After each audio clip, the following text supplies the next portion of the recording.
بسم اللہ الرحمن الرحیم۔ لیسن نمبر 12 میں ہم حاضر ہیں، 12 لیسن میں، اور آج ہم آپ کو بتانا چاہتے ہیں مؤکد بالا ناصبہ۔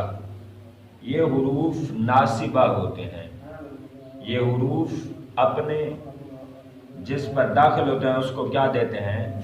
زبر، نصب دیتے ہیں، زبر دیتے ہیں۔ اور یہ کتنے ہوتے ہیں جی؟ 4۔ پہلا ان، دوسرا، تیسرا، چوتھا اذن۔ یہ 4 حروف آپ نے یاد کرنے، ان، لن، کائے، اذن۔ لہذا ان کا عمل کیا ہوتا ہے؟ یہ فعل مضارع کو نصب دیتے ہیں، فعل مضارع کو نصب دیتے ہیں۔ اور نون اس نے بھی گرانا ہوتا ہے 7 سیغوں میں، 5 سیغوں میں یہ زبر دے گا حروف جازمہ کی طرح، 5 سیغوں میں یہ زبر دے گا، 7 سیغوں میں یہ نون کو گرا دے گا۔ اور معنی کو کیا کرے گا؟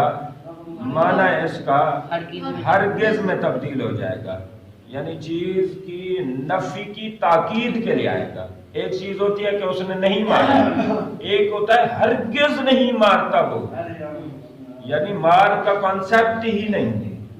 اس طرح کی ہرگز سے وہ کرتے ہیں کہ بالکل ہے ہی نہیں، نفی ہوتی ہے، پھر اس نفی پر بھی تاکید کر دی جاتی ہے، یہ ہوتا ہے لن، یہ اس کا عمل ہے۔ اور ایک آتا ہے لا، فعل مضارع منفی معلوم اسے کہتے ہیں، لا یضربو۔ لا کا جی لفظوں میں کیا عمل ہوتا ہے؟ لا کا لفظ میں کوئی عمل نہیں ہوتا۔ یضربو ہے تو لا آ گیا تو یہ یضربا نہیں بننے لگا، یہ لا یضربو ہی رہے گا۔ جیسے یضربو آلریڈی ہے، لا کے ساتھ بھی یضربو ہی رہے گا، لا یضربو۔ اور معنی میں کیا عمل کرے گا جی؟ نفی کر دے گا، پازیٹیو کو نیگیٹو کر دے گا، مثبت کو منفی کر دے گا۔ اور صیغہ بتانے کا سیم ایک طریقہ ہے جیسے فعل مضارع کا ہے۔ یضربو جو صیغہ فعل مضارع کا ہے، لا یضربو وہی صیغہ ہے، کوئی اس میں رد و بدل نہیں۔ صیغہ بتانے کا ایک ہی طریقہ ہے جیسا فعل مضارع کا ہے۔ ہم نے فعل مضارع کی قسط میں اس کی مزید تفصیل اور تشریح کر دی ہے۔